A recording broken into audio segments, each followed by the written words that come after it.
Salve, salve galerinha do canal De Santos, vamos aí de mais vídeo aula. Nosso assunto de hoje é dilatação superficial e volumétrica dos sólidos, com o professor De Santos. Pessoal, quando se trata desse assunto, existem algumas interrogações, tá? Tipo, por exemplo, por que estudar dilatação superficial? Serve para quê? O que eu vou utilizar na dilatação volumétrica? Então vamos aí dar alguns conceitos e responder essas perguntas, tá bom? Por exemplo, pessoal, imagine uma placa sólida, certo? Metálica ou de qualquer outro material, que elas têm a sua dimensão inicial, né? Se você multiplicar aqui, ó, x inicial e y inicial, você vai encontrar a área inicial, beleza? Essa placa está a uma temperatura inicial. Bom, se você aquecer mais ainda, vai acontecer uma variação de temperatura, na qual vai aumentar aí a área final. Beleza, pessoal, a dilatação superficial ela é encontrada, ou seja, ela é utilizada, a aplicação dela é na construção civil. Você observa que existe alguns espaços entre um bloco e o outro, beleza? Para que serve isso aí na construção de calçada? Veja só, o sol ele aquece essa superfície vai dilatar.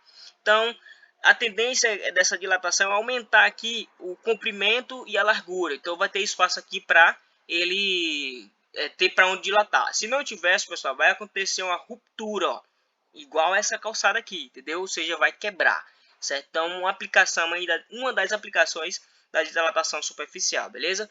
Pessoal, aplicando aí a dilatação linear para cada uma das dimensões x e y, nós podemos escrever a seguinte equação. Por exemplo, aqui no comprimento, a dilatação linear, aquela que a gente estudou aí no assunto passado, beleza? Então, x final vai ser igual a x inicial, que multiplica 1 mais alfa variação da temperatura. Para a largura, nós temos a mesma coisa, ó. Y final vai ser igual a y inicial, que multiplica 1 mais a variação, o coeficiente de dilatação linear vezes a variação da temperatura. Pessoal, eu quero encontrar a área final. Então, como vou fazer isso? Veja que aqui, se eu quiser encontrar a área, eu tenho que multiplicar o comprimento aqui, né, o final, vezes a largura, né? Então, eu vou encontrar a área. É exatamente o que eu vou fazer. Eu vou multiplicar essa equação aqui, cada termo dessa equação, para a gente encontrar aí a área final, beleza? Então, vamos multiplicar membro a membro aí dessas duas equações. Vamos obter o seguinte, ó, veja. Veja só o que nós vamos fazer. Nós vamos fazer o seguinte, eu vou pegar aqui a caneta, tá? Vou multiplicar x final, multiplica y inicial. Vou pegar aqui, ó, x inicial e multiplicar y inicial. E esse binômio aqui, ó, vou multiplicar pelo outro aqui, certo? Então, acontece o seguinte, ó. Então, aqui é o resultado da multiplicação, certo? E aqui 1 mais alfa, variação da temperatura ao quadrado. Isso aqui apareceu ao quadrado porque aqui ele tem duas vezes, ó. Ele aparece duas vezes, beleza? Então, se aparecesse 3, ia ser ao cubo, ok? Só lembrando que isso aqui é a área final. Esse termo aqui corresponde à minha área final. Se isso aqui corresponde à área final, isso aqui também vai ser a área inicial. Então, veja só o que eu estou dizendo, ó. A área final vai ser igual à área inicial, que multiplica 1 mais alfa variação da temperatura, tudo isso aí ao quadrado.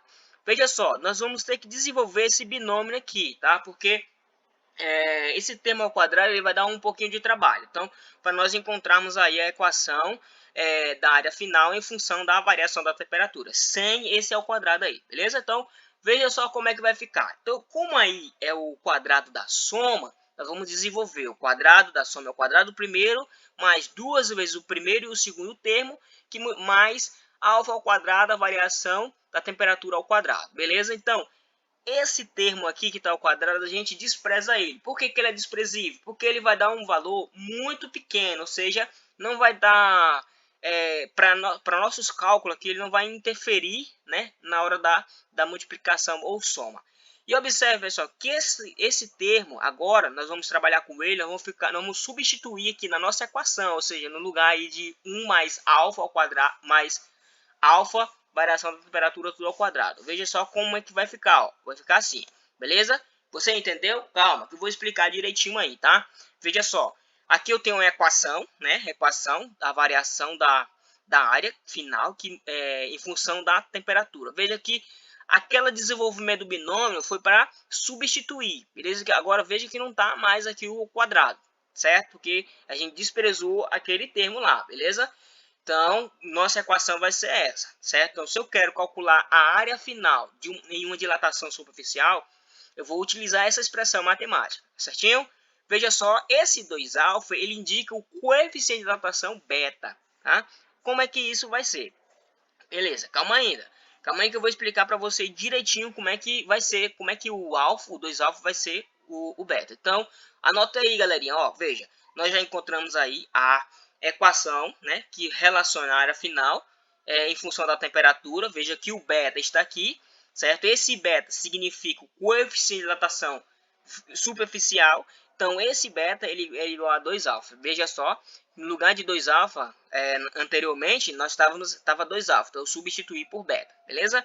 Então, nós temos aí a variação da área, né? A área final e a área inicial vai ser variação de área. Então, variação de área vai ser o quê? Beta que multiplica a área inicial vezes a variação da temperatura, certinho? Então, isso aqui é basicamente o que a gente vai precisar conhecer para responder algumas questões, certo? Então, vamos fazer um exemplo aqui. Ele dá o seguinte, ó, nesse exemplo. Uma chapa metálica quadrada tem lado de 50 centímetros a 10 graus Celsius. Qual é a área, né, da superfície da chapa quando a temperatura é de 50 graus Celsius? Lembrando aí que o coeficiente de dilatação linear do material que constitui a chapa é 1,8 vezes 10 elevado a menos 5 graus Celsius centígrado. Então, o que a questão está nos colocando? Ela nos coloca uma chapa que é de largura e ela tem 50 centímetros a 10 graus Celsius, certo? Quando eu aqueço, ou seja, aumenta a temperatura, as dimensões, lógico, vai aumentar. Então, qual vai ser essa área? Então, o intuito da questão é a gente procurar a área final, certo? Então, veja só, aqui ele me deu o coeficiente de dilatação linear. Lembra que eu vou ter que utilizar o coeficiente de dilatação superficial. Tá aqui a expressão matemática, tá? Que eu quero calcular a área final. Então, essa área aqui eu vou relacionar com a área final. Então, para isso eu preciso ter a área inicial, tenho que ter o coeficiente de dilatação superficial e a variação da temperatura. Então, vamos calcular aí a área inicial, porque ele não nos deu, né? Mas é fácil. É só você calcular aqui, ó, a área, o comprimento vezes a altura, né? Então, ou seja, colocar aí L inicial ao quadrado. E esse L inicial ao quadrado é 50, né? Então, fica 50 ao quadrado, que vai ser 2.500 centímetros ao quadrado. Ou seja, a minha área inicial é isso aqui, ó, 2.500 centímetros ao quadrado. Certinho, então, né? Então, como nós temos aí já a área inicial, vamos calcular o beta. Como o beta é igual a 2 vezes alfa, então no lugar de alfa eu coloco aí, ó, 2 vezes 1,8 vezes 10 elevado a menos 5. Ou seja, o produto disso aí vai dar 3,6 vezes 10 elevado a menos 5 graus Celsius centígrado. Beleza? Então eu já tenho a área inicial e já tenho o coeficiente de dilatação superficial. Agora falta o quê? Só a variação da temperatura, né?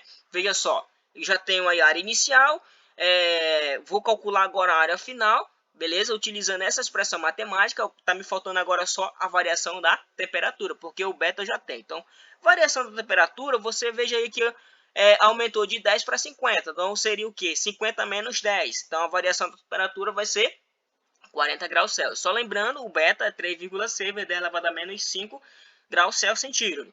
Então, substituindo os valores que eu tenho, beleza, o que eu tenho? A área inicial, eu tenho agora a variação da temperatura e tenho o beta já, que eu conheço, né? Então, substituindo na equação, nós temos o seguinte, 2.500 que multiplica 1 mais 3,6 vezes 10 elevado a menos 5 vezes 40. Então, veja só, vamos só organizar aqui a nossa equação. Por exemplo, isso aqui eu posso colocar em notação científica. A vírgula anda 1, 2, 3 casas decimal, né, para a direita. Então, se ela anda 3 casas decimal para a direita, então aqui fica, ó, 10 elevado a 3. Tá? E essa multiplicação aqui, ó, 3,6 que multiplica 40, certo? Então, fica 144, vezes 10 elevado a menos 5, beleza? Então, continuando aí, ó, veja só, 2,5 vezes 10 elevado a 3, que 360 vezes 10 elevado a menos 5 mais 3. Como foi que apareceu esse 360 aqui e esse menos 5 mais 3? Veja, calma, ó. Eu multipliquei, né, esse termo aqui de 2,5 vezes 1, tá? Ele vezes 1 dá ele mesmo, certo? Então, só repetir aqui. Então, eu pego esse 2,5, agora eu multiplico vezes 140. 140 vai dar o quê? 360. Como aqui eu vou ter uma multiplicação de potência, ó, de 10 elevado a 3 com 10 elevado a menos 5, Então, aqui ó, na multiplicação de potência, lembra? Você conserva a potência e vai fazer uma soma dos expoentes, certo? Então, por isso que apareceu esse termo aqui, ó. Beleza? Então, vamos resolver agora, ó. Vai ficar assim, 2,5 vezes 10 elevado a 3 mais 360 vezes 10 elevado a menos 2. Beleza, ó. Eu posso colocar isso aqui em notação científica para tirar esse menos 2 daqui, tá? E também posso colocar isso aqui em notação científica, tá? Para deixar o número inteiro. É isso que eu vou fazer agora, ó.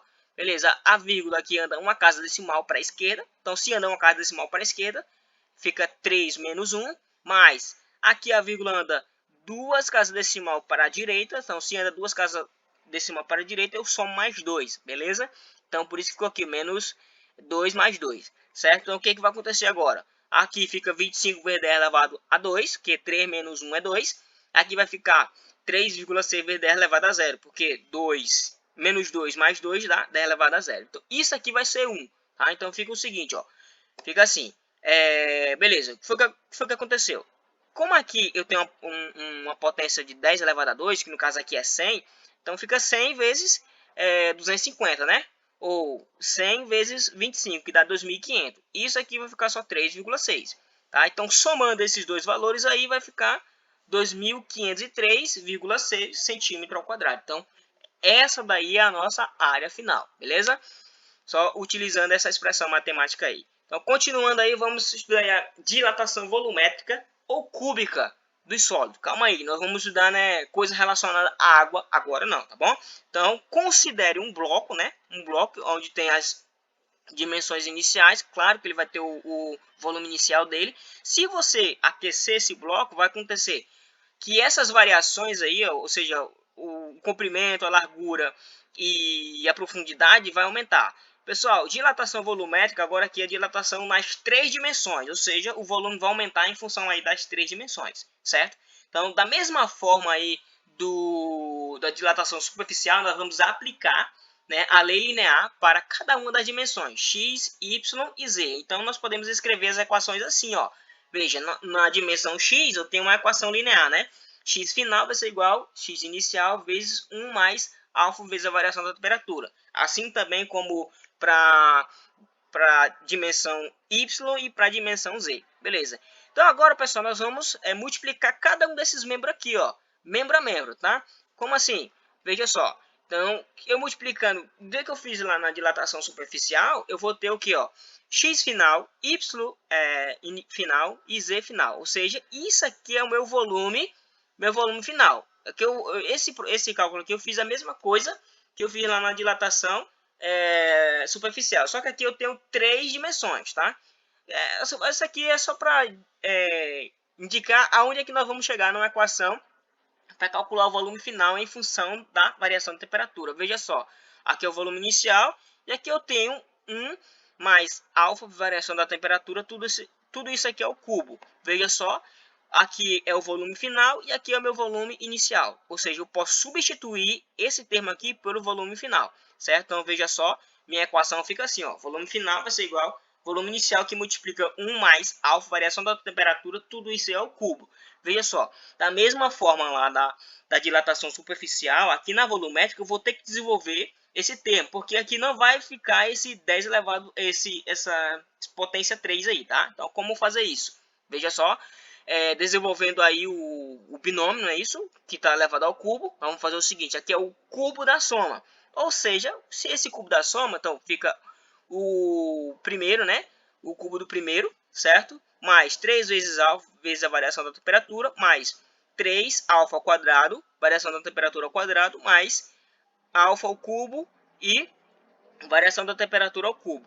Esses termos aqui, ó, eles são desprezíveis, porque, de novo, eles são valores muito pequenos, então não vai interferir nesse momento aqui em nossos cálculos. Então, nós vamos ficar apenas com essa expressão, ou seja, essa expressão aqui vai ser igual a 1 mais alfa, variação da temperatura, tudo isso ao cubo. Ou sendo que eu posso substituir na equação, tá?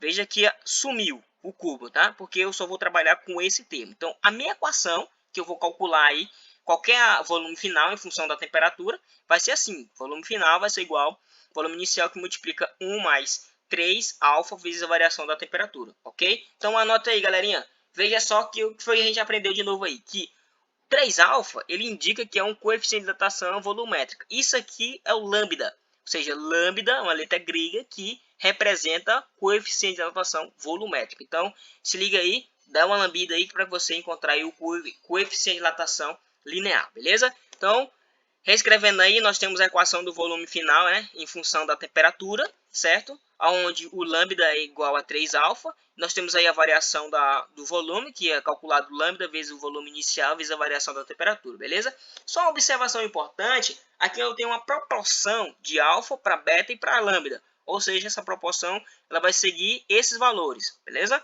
Então, anote isso aí que é importante, tá bom? Então, veja só, vamos fixar nossa ideia fazendo esse exercício.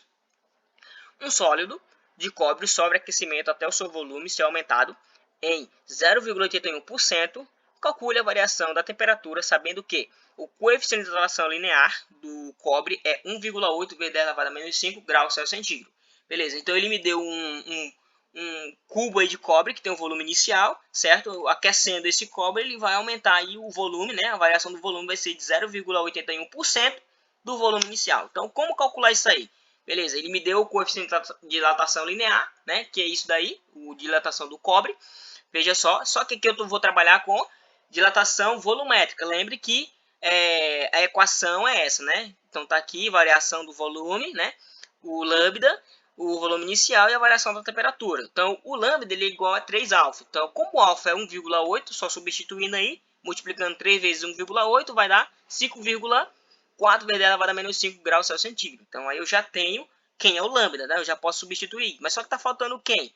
A variação da temperatura, né? Exatamente o que ele está procurando. E desenvolver esse cara aqui, ó, certo? Então vamos aplicar aí na equação. Então fica 0,81%, né? Isso, ou seja, isso aqui eu só desenvolvi em razão do volume inicial que multiplica 5,4 vezes 10 elevado a menos 5 vezes volume inicial, variação da temperatura. Veja que aqui eu tenho uma coisa interessante. Esse volume é igual a esse daqui, então eu posso cortar, né? Então, ficando a minha equação nessa seguinte expressão matemática, tá bom? Então, continuando aí, eu posso fazer a multiplicação e também colocar isso aqui em notação científica, né? Fazer a vírgula dar uma casa decimal, para ficar mais fácil o cálculo, beleza? Então, fazendo isso, ó, fica assim, 8,1 vezes 10 elevado a menos 1, certo? Igual a 540 vezes 10 elevado a menos 5 vezes a variação da temperatura, tá? Ou seja, 540 por quê? 100 vezes 5,4, então dá 540, tá? Continuando aí, como eu quero encontrar a variação da temperatura, eu vou colocar em evidência, então fica 8,1 vezes 10 elevado a menos 1, dividido aí para 540 vezes 10 elevado a menos 5. Então, fazendo o resultado dessa divisão, dá 0,015 vezes 10 elevado a menos 1 vezes 10 elevado a mais 5. Veja, ó, aqui, essa expressão, essa potência estava negativa. Por que ela ficou positiva aqui agora? Porque quando na divisão de potência, esse termo vai subir para cima, ou seja, para o numerador. Então, ele vai ficar positivo. Então, por isso que ficou positivo. E aqui tem uma multiplicação de potência, tá? Então, na multiplicação de potência, você vai somar os expoentes. Então, por isso que deu menos 4. Beleza? Então, aqui fica 0,015 vezes 10 elevado a menos 4. Então, vamos colocar esse número aí sem ser decimal. Vamos fazer ele aí um número inteiro. Eu posso fazer a vírgula andar, né? 4 casas decimal para que ele se transforme em número inteiro. Então, fica assim, ó. 1, 2, 3, 4. Então, se anda 4 casas para a esquerda, então aqui eu vou ter que somar menos 4, não é isso? Então, o que acontece aí, ó? Menos 4. Então, fica mais 4, menos 4. Então, isso aí vai ficar assim, ó. 150 vezes 10 elevado, ou 150 graus Celsius é a variação da temperatura. Não tem nada de 10 elevado aí não, tá, galera? Então, essa é a nossa resposta. Então, essa é a variação da temperatura. Então, essa aí era a nossa aula de hoje.